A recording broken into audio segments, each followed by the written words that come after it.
But I've never made a first statement or attitude against the place till today. I'm not saying it in prayer. I say it everywhere till today. So why? Because I understood loyalty. You don't have to be right to be loyal. The problem is people want to be right to be loyal. No. You don't have to be right to be loyal. Loyalty is beyond your control. You just have to be loyal because you are under authority. As long as you are under authority, your assignment is to be loyal. Today, people need to be right before they are loyal. And when I notice you are trying to be right before you are loyal, to me, you don't have loyalty in your spirit. To me, you are a conditional person. If you have the privilege of this entities, you will do it boldly. So I understand it. And I know that you may be submitting yourself to certain decisions that you can't do this. I can't do this to this person. But if the privilege comes, you may do it. Because loyalty has no rights. Loyalty should just be loyalty. And when we start having that, we will not be having these issues we are seeing like this today. When you just understand that I'm loyal to this thing. If you don't believe in it anymore, no problem. Just be loyal to the person and move on in your life. But saying that you will start acting and talking and behaving, it demeans you, demeans your character. To me, it demeans your integrity, it demeans your character, it demeans what you represent as a person, and it's not a good way of life. And that's why I hate to be divided, man. I hate to be divided. I'm not a divided person. I hate to be a divided person. I just want to be straightforward with you. This is me. It's better I say everything I want to say to your face. I abused you. I did everything to your face than saying it behind you. So you know my mind towards you. So it's simple. Let us try to come out of it. If we are loyal enough, we will not say right. And that disloyalty is what makes you feel you have your rights. And that having rights is what is giving us a problem. In our families, in our society, in business, futures, and a lot of places on the earth. All right, so we go into the questions as been sent the course of the week. And this one came in this morning and is making reference to the recent information about the young Nigerian tech-savvy female who was recently arrested by the FBI for internet fraud.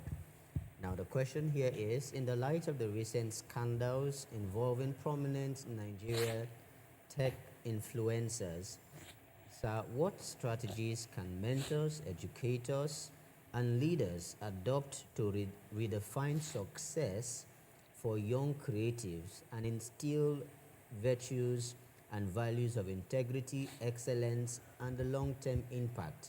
Because many of our youths are more interested in wealth amassing rather than impact. I remember in one of the episodes you talked about building a vision and not just staying around a vision.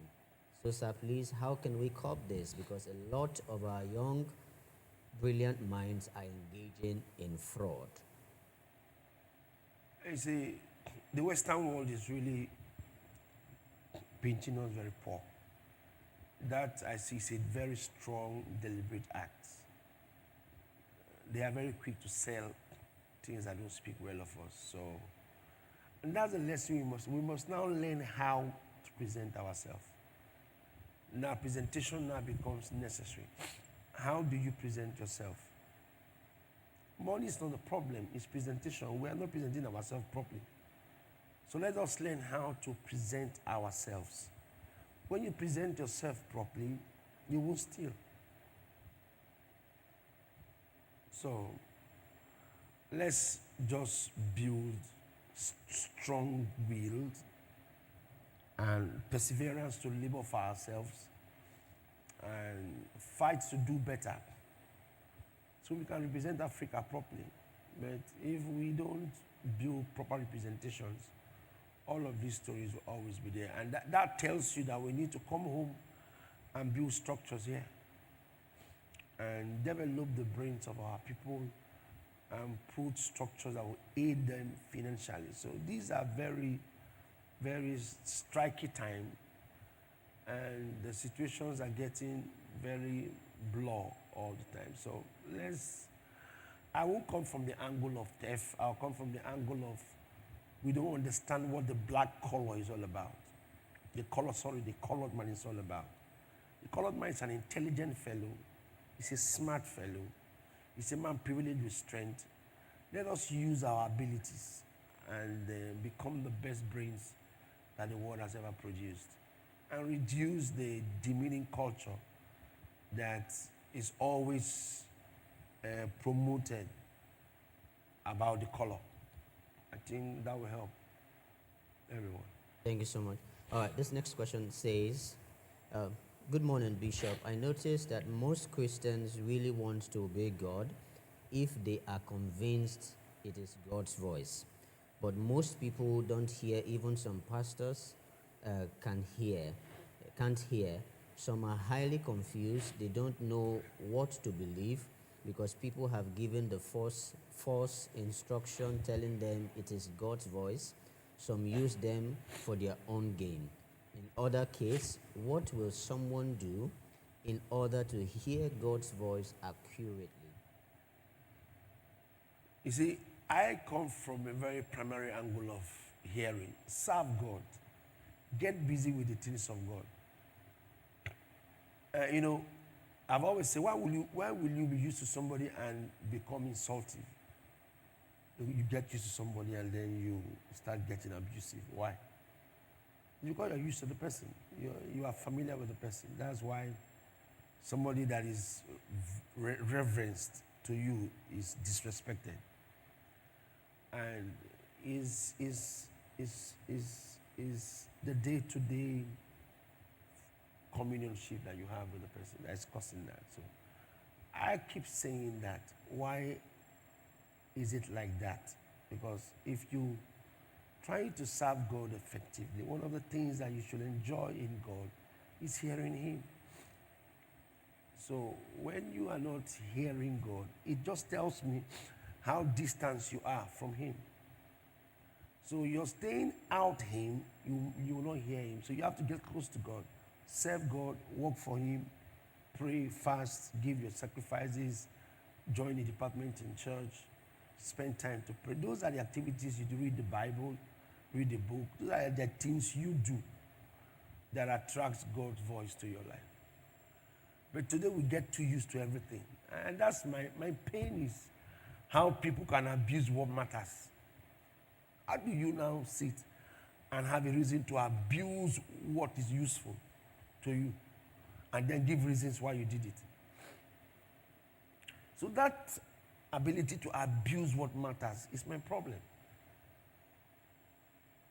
And then you now begin to complain that you're not hearing God because God is there.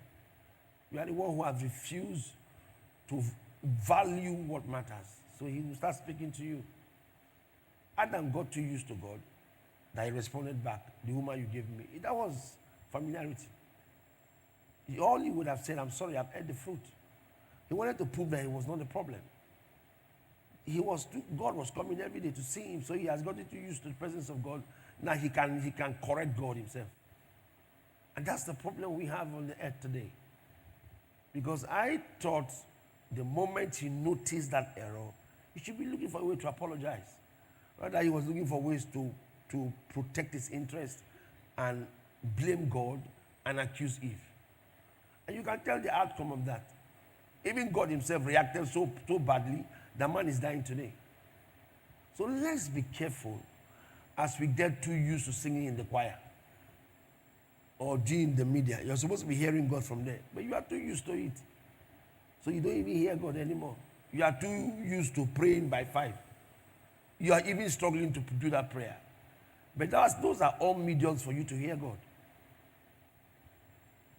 Those are all mediums for you to hear from God, which you are taking for granted. So we need to go back to taking these things serious. And then the voice will be audible and very visible in our lives. Thank you so much, sir. All right, this one is from Chibweze Ndukwe. He says, good morning, Bishop. I'm so enjoying the Gospel Manager, but sir, please, I know you talked about patterns in the last episode briefly, but many people find themselves stuck in circles of repeated failures, addictions, or even delay in life and expectation. So, sir, please, how can a believer recognize and confront these negative patterns that seem to hold them back? You see, one of the things I'm trying to do now, I was trying to ask myself a question. The things I know now, if I'd known them 20 years ago, there are certain relationships I would have fought to keep. One of the things you should do for yourself as a human being is to check. I'm not saying pray, just sit down and check your family tree, the life of everybody. I'm not saying how much they have, just their lives first. Then if you notice there's something that is not too clear for you, build a relationship in your life that is superior to that. People don't know why they are close to men of God. They just think it's because they walk in church. No. Some directions are for the future of your life. Build a new relationship in your life that is superior to your past. So as you keep growing, that new relationship is killing the past and building you through that future. It happened to Joseph now. He was in a new relationship, simple. He got his life there, and the family came and met him there. So it's that relationship that created it. If it was not in Egypt, we won't get that. Let us understand the power of relationship, particularly spiritual relationship that we keep in life. They are so powerful that we shouldn't play with it. When you know that you have a family crisis and a family situation, you should hold strong to a certain relationship in your life and grow with that. And that's what I did early for my life. When I saw my family tree, I said, never, I won't be a part of it. So I followed church heavily. So these are foundations we must trade and trade them wisely. The best to come out of you. Thank you so much, sir. All right, the next one, still I believe on these patterns, it says some families experience constant conflict, unforgiveness, or even disunity that hinders their growth. Sir, please, how can we practically and spiritually address these dysfunctions and restore peace and purpose at home? Very easy. Let me use you as an example. You have anger issues, and God took you somebody who can correct it. Is that not already a solution to your problem? But people fight that today. So when you have a problem, somebody's telling you that this is a problem, and it's a trace around you, and then you are saying, no, you don't have it. Well, because to me, awareness is the first cure to anything. When you are aware, you're 90% safe.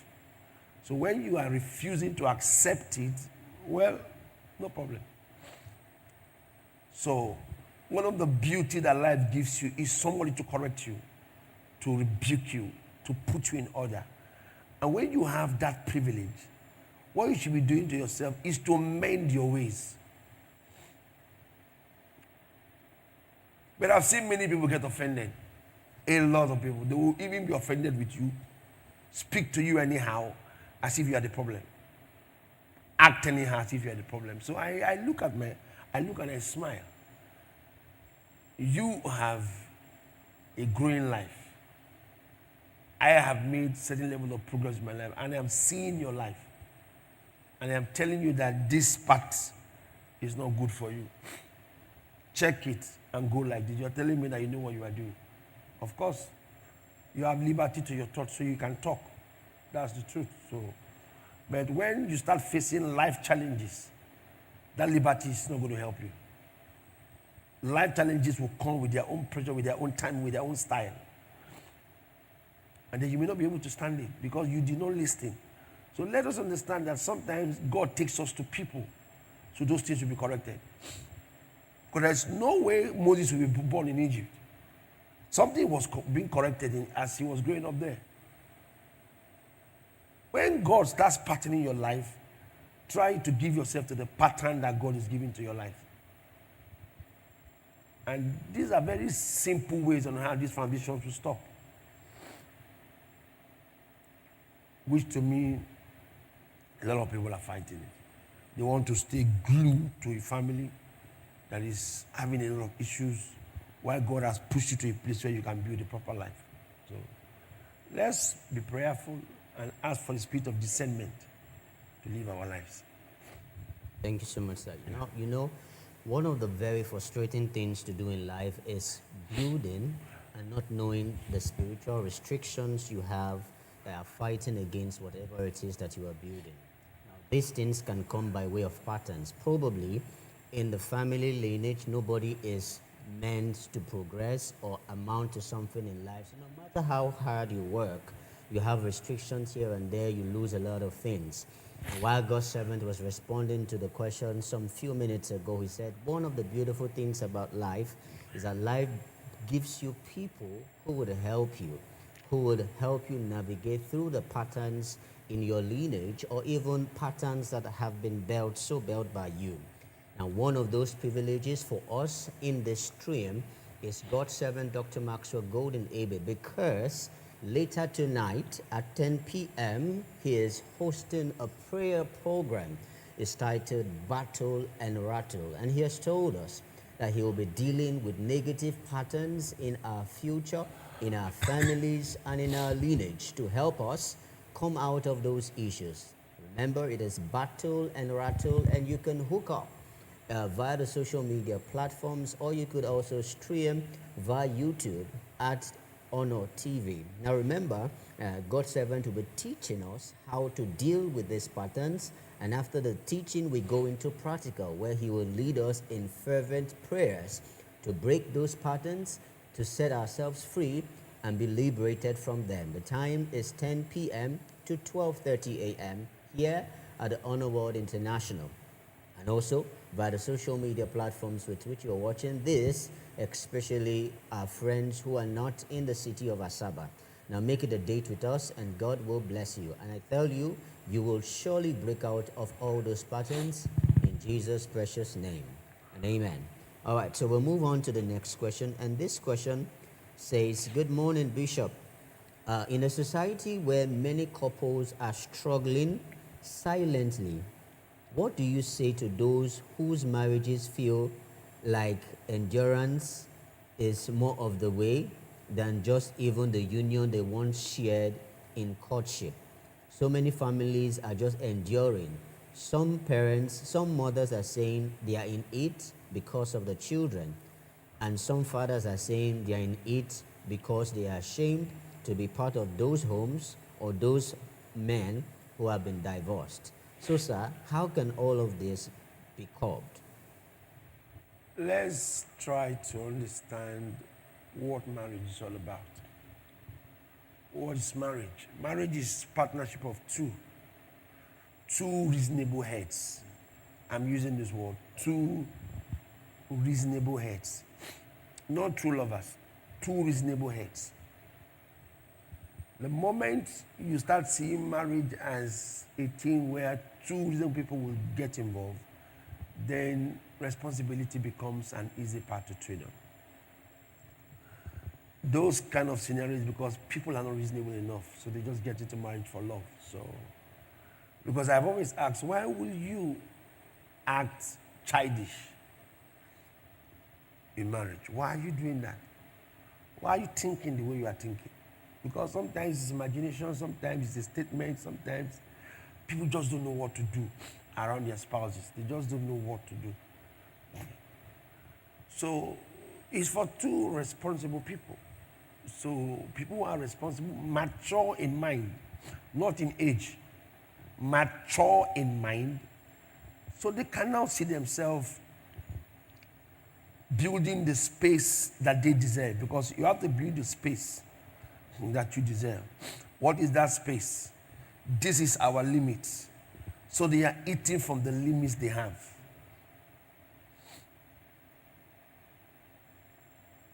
Very perfect. You see them, no quarrels, no disagreement, no fighting, because They understand their life. They know what to do and what not to do. They know what to say and what not to say. They know how to behave and not how to behave. So they understand the limits in that marriage. So when you have these things set out, why will you have those issues? So the problem is we have people who are in love but not reasonable. And they are also, because they are not reasonable, they will never take responsibilities. And if you don't take the responsibility, how do you now understand the space that marriage provides? So let's check these things carefully. Because there is no problem. I've always said it and I keep saying it. The easiest thing to do is marriage. Marriage should be the easiest thing to do. But it's becoming the most difficult because people are not learning anything. They are not understanding how to live life. They are living life at the contents of themselves. Contents of yourself. They reason themselves. They talk themselves. They go themselves. They dress themselves. They live themselves. They just live for themselves.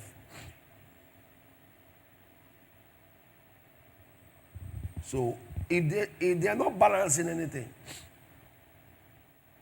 they don't know what next to do, they don't know what next to say, they don't know what, and that's the problem. So we now start looking at things to hold to stay in marriage. How will you be holding things to stay in marriage? Why? Why will I not be able, why will I be seeking for help elsewhere? Why? Because you are not reasonable enough to know who you married. And you're not responsible to know what to do. That's the problem. No, you know, there are people who take errors and turn them to accusations in marriage. Everything is all about how I feel, what you have not done, what you would have done. It's not supposed to be like that. So they don't even know what to do. And I feel for these young girls and young boys today who want to get married because the examples are very few. Hear a married couple talk. We hear them see them behave. Sometimes I'll just ask, are you sure you understand what you're doing in that home? Do you really understand what marriage is all about? And a young girl wants to get married. All her interest is marriage. She does not want to check the mind of the man, the mind of the woman. Their problem now is just to get married. Is to see a man who will love them. The mind of the man, no problem. The mind of the woman, no problem. The maturity of the person, no problem. How the person takes pressure. These are things we must check. How the person receives pressure. How the person responds to pressure. Because these are the things that are more important than even the love itself. So we pay attention to unnecessary things and leaving the basics of marriage behind. And that is why at one time you say, why did I get married? Because you don't seek for cure with the wrong drug. You want to be cured, look for the right drug and you'll be cured. So we are seeking for the wrong drugs for marriage. And all we are looking for, he loves me, I love him, that's all. But there are too many factors around the person that you did not check. You did not check. You are just enjoying the signs of the money, the sign of the words they were used on you. Those are the things you enjoy. The appearance of the lady, that's the one thing you enjoy. You did not check the head of the person. How responsible is this man? So if we can treat these things and take them as circles and put together, from all I have said, we can build a healthy home. I've always said there is no crisis in marriage. It's people who lack reasoning that are in marriage, creating crisis in marriage. I would like to ask a question based on your concluding statement. Going to be wrong because I hear people say it's an excuse. For example, a girl will tell you that she can't get married to this person because he thinks like an adolescent. Yeah. She expects him to think like a man or a mature person. Some men will tell you that he can't get married to that girl because she behaves like a child. The question now would be, will it be too wrong to wait until you find maybe not the perfect person, but someone that looks like the kind of things you want before you can build something? Because more often than not, many people uses this as their stance. Some of them, they know that is a no-breaker. I cannot go through this because this person needs to work on herself. And then the second question will be, they say people change in marriage. She was not behaving like this before. All of a sudden, she's now behaving like this. Or he was not behaving like this before. All of a sudden, he's behaving like this. And these are some of the things that make people scared about going into marriage. What's your view on this, sir? Let me take the last one. There is nothing new. Those are phrases of ignorance. There is nothing new in a person that you have not seen. I repeat again, there is nothing new in the person that you have not seen. You didn't just recognize it. It's been there. They have said it by words because two things happen to a man. They speak by language, they speak by actions. It's there. Somebody who walks out on you, when you talk to that person, you should know what the person will do to you when something gets very trivial. Somebody who can react at you sternly, so badly, you should know what the person will do if there are very bad situations. So those things, they were there. Somebody who can cut the phone on you, those things were there. Somebody who can cancel a date that you people had. So the decisions were all there. But you were very caught up with certain ambience around the person. Is either the kind of text message the person sends, the kind of monies you are receiving, the kind of love. So those things came as your 60%. So you now felt you can handle the 40%. So that's the problem. It's there. The thing is there. And for the other one, you will not get an adult. No. But you can get somebody who you can see the signs of adulthood in the person. Because you can't, there are certain things your father should have done to you. I can't do it to you. I can't marry you and start training character inside of you. No. Character was already formed. I'm marrying what has been trained. So you can sense it. You can see certain traces in somebody's life and say this person is somebody that 10/40 or 10/70, I can cope with it. You understand?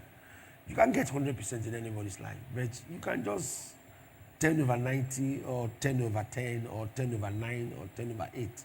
Say, okay, 8 is okay. I can go with that because the sense are already there. But for my literal definition, how do you know that? It's very simple. Body conduct. How do you conduct yourself? And it is when there is crisis, you should check these things. It's not when there is peace. When there are crises of exchange of words, that's when you should know the kind of person you're marrying. I just gave an example here.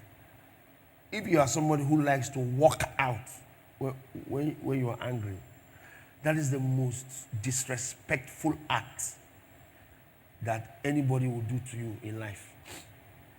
Is demeaning, is insulting, is abusive. Whether the man or woman, don't do it to anybody. People say just walk out. But to me, I don't believe walking. I believe in sitting down and keeping quiet. Because it's your marriage. Because what the walking out will do to you, because people take advantage of situations a lot. You can create room for error without even knowing. Sit down in your room there. Or move out, just sit down and be quiet. So let us try as much as we can to build that. So if you get 80%, somebody is mature in conversation, okay, can we talk? the person can easily say sorry without self. Apology today is a problem. People cannot say sorry without feeling cheated. I just want peace. Sorry. I was solving a problem in the marriage.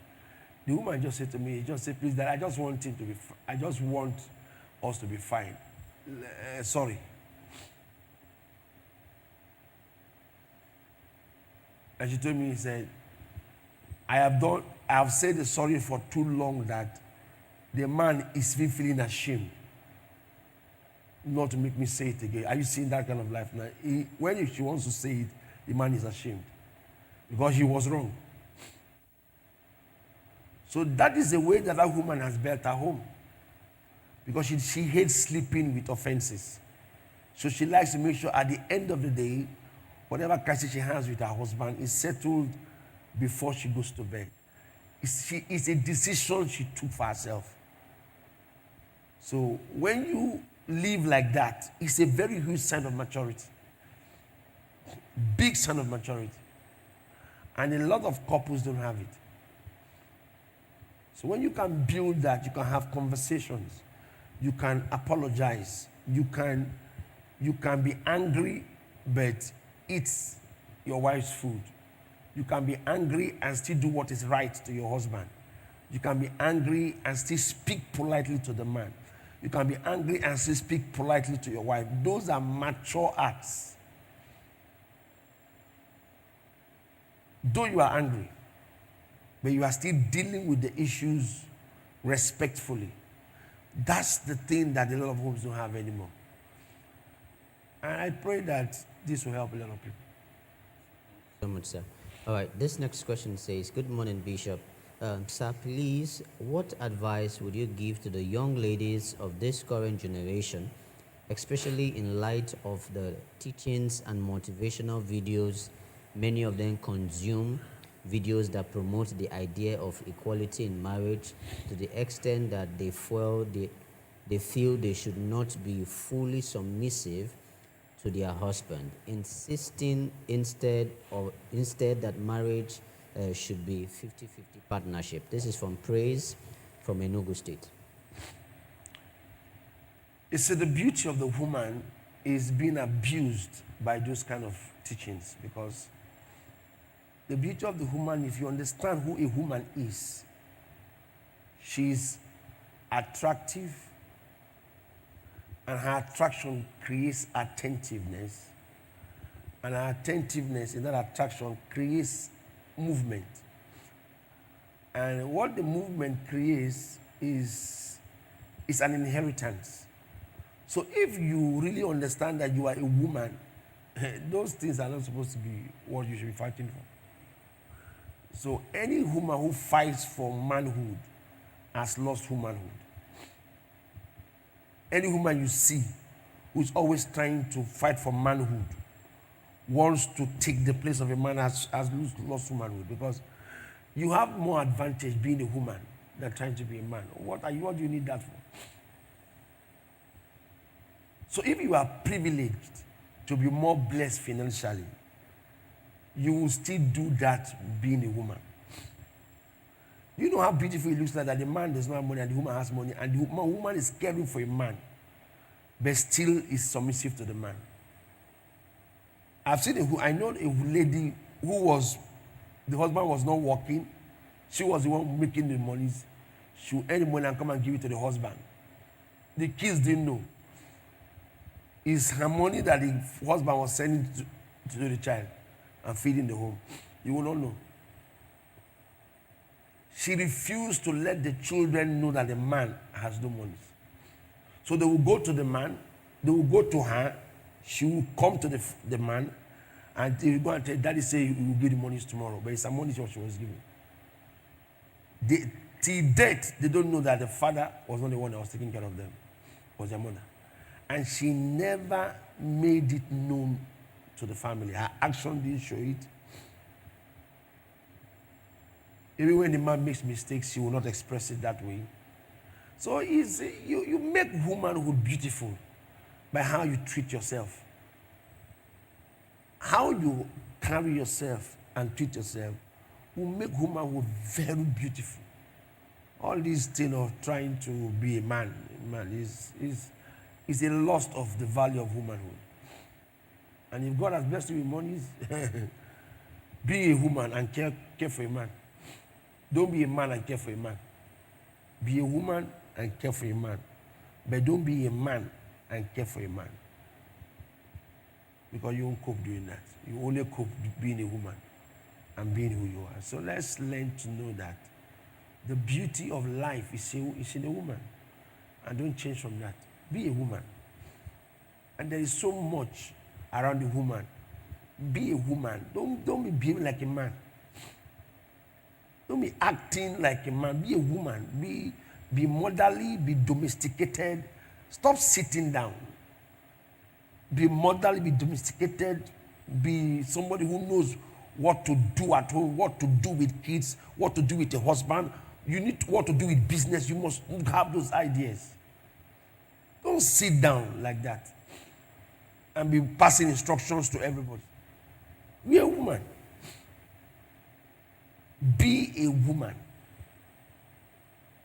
And mind the way you talk, mind the way you react as a woman. Some women are very poor in their reactions. You see a sister talking to the brother anyhow in the same house, reacting as if she will fight the elder brother or fight the younger brother. You're a lady. So understand the beauty that a woman has. And let's use it and stop all this thing about equality and those are people who have lost value for themselves. You can be the governor of Central Bank as a woman and still go home and cook food for your husband and still wash his underwear to show to him that the office is just not your status. Be a woman. You can still care for his toes because you're a woman. Make him feel loved and cared for. So those things are the beauty that God has given to a woman. And some ladies are out of the air. They don't know anything about it. They don't know anything. They just live their lives as if they are men. God bless you. Now we'll take the last question for this episode, and this is from Betha.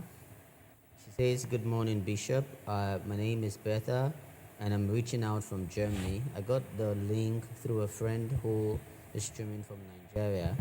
I am getting married in a few weeks, and having been raised by a single mother, I deeply desire to build a lasting home and not raise my children alone. I humbly seek your guidance on two things. The first, what steps can I take to maintain peace and harmony in my family? And two, how can I learn to follow my husband's leadership willingly and respectfully without complaining?" Understanding who you married is one, and two, know your role so well that you see, when you study the role you play in someone's life, you create so much of impact that the person will need you all the time. And let us know the role we play as women in a man's life. Let her study the role she has to play, and then its rulership is like service. A man is a ruler, not in a kingdom. He's the head of the home, so you must learn submission. Today, what I see is argument. Some people, women don't submit anymore. They argue. And the thing about, I asked one, why are you arguing? Is it because of intimacy at the bedroom? Is that why you have so much powers? That's rubbish. You must understand clearly that submission brings the best out of anybody. When you submit, it creates an atmosphere for you. And then later, they now learn the act of becoming the brighter part of that marriage. She has contributions to make. She has a way of life. She has a way she approaches the husband. She has a way she does her things. And the man is depending on those things. So even when he's in the office, he wants to return. Even when he's anywhere, he wants to seek a counsel because she has a way of handling things around him. And women should learn to do things that other women cannot do. And other persons cannot do around their husbands. She should learn how to do certain things that nobody can ever do around that man. And when she does that, that's a perfect home. That is a peaceful home. If I was a single boy, there are certain things I want to see in a woman. I don't want to see anything more than knowing what to do to me to stay peaceful. If I'm always having issues with you, I can't marry you. Knowing what to do to me to stay peaceful, to keep me attractive, to keep me satisfied, because that's the only thing that matters. And then you knowing what to do to the woman, and that's all. So if she knows what to do to make the boy relevant, then that marriage will work. Remember I said there's no need for crisis in marriage.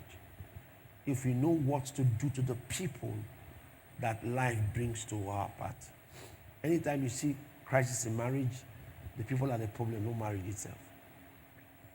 Thank you so much, sir.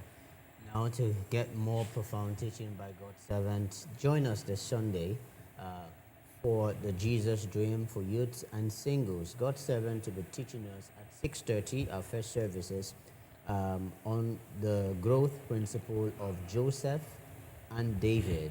It's going to be an amazing time to learn the principles that caused growth in the life of Joseph and in the life of David. So remember, is the first Sunday of the first service in the Sunday at 6:30 a.m. God's servant will be teaching us on this theme, and it's Sunday the 8th and the 22nd of June. That's for the Jesus Dream for youths and singles. And then also for the Jesus Dreams for parenting and marriage. For marriage and parenting, it's also in our second services in the same dates at 8:30 a.m. And God's servant will be teaching us the Abigail and Esther's principle for marriage and parenting. It's going to be an amazing time as we come learn the principles that made these biblical characters very profound and very useful in the time. Let's learn lessons from them and see how we could build our homes into something beautiful and something that will become a reference for others to follow. Now remember, we had said earlier that today we're having an amazing prayer time as going to be led by God's servant, Dr. Maxwell Golden Egbe, team Battle and Rattle. And like we said, he's going to be helping us deal with negative patterns in our lives and in our families. Let's break free so that our children would have a very bright future without spiritual hitches or setbacks. Now, don't forget, it's for 10 p.m. to 12:30 a.m. It's going to be an amazing time, and you could stream online from wherever you're watching the Gospel Manager stream. Now, you have to increase your biblical knowledge as you extend your Christian walk with God in the Honor Bible School, which begins today at 4:30 p.m. Now, if you want to know more about scriptures, like Joshua said in Joshua 1 and verse 8, then be part of the Honor Bible School. Begins today and also next week Friday and tomorrow at 8 a.m. and also next week. Now remember, it is the 6th and the 13th, which is Fridays at 4:30 p.m. and also the 7th and the 14th on Saturdays, and the time is 8 a.m.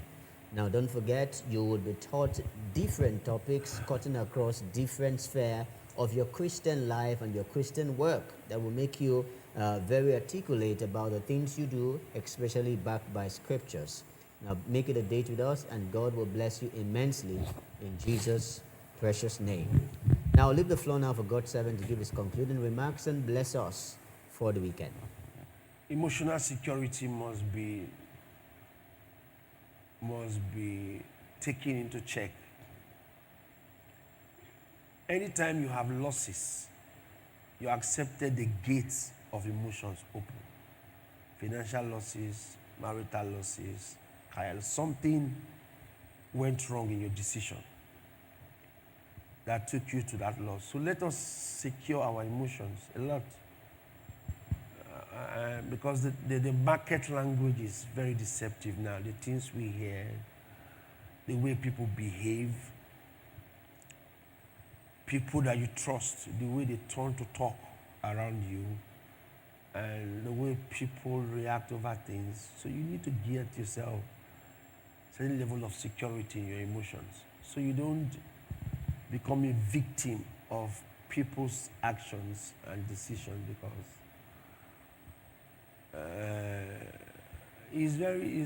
it's a problem when you trust somebody and the person becomes the one that dupes you. Are you seeing that kind of a thing? You trust somebody and the person becomes the reason why you're losing money.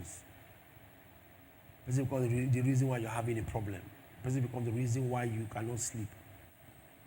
It's because the person becomes the reason why you are having issues with certain things. Rather, that person was supposed to understand his place in your life and try to protect you. So we need to build these securities effectively in our lives and mind what we receive, mind what we are growing in our inside, and how fast we are growing those things in our inside. And because when they grow to a level and then people start changing, it will become a nightmare to you. So let us watch it so we don't lose our labor, we don't lose things that are important, because we don't have the security in our emotions to reject things that we don't need. And I ask the Lord to grant everyone the best of we can, and stay wise and stay blessed. Heard it all from God's servant. Remember, if you're a person of emotions, your emotions become the gate to oppression, to depression, and to every other perversions of man. So guard your emotions so that you could get the very best out of life, and life can get its best out of you. Note, life is beautiful. You, my friend, can handle it. Gospel Manager returns on Monday at 7 a.m. And to our friends who are Muslims, Barakah de Salah will return on Monday at 7 a.m. God bless you.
Is an event important to the believer for a miracle.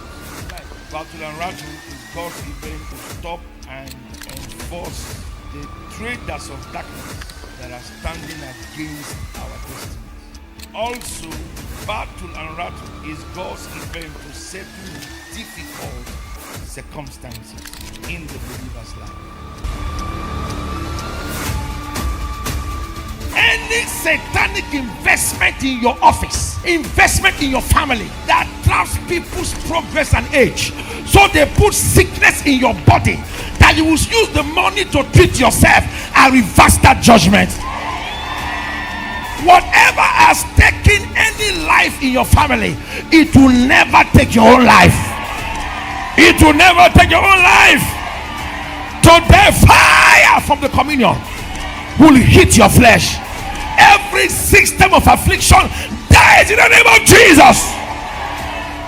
You are living here liberated, sanctified in your mind.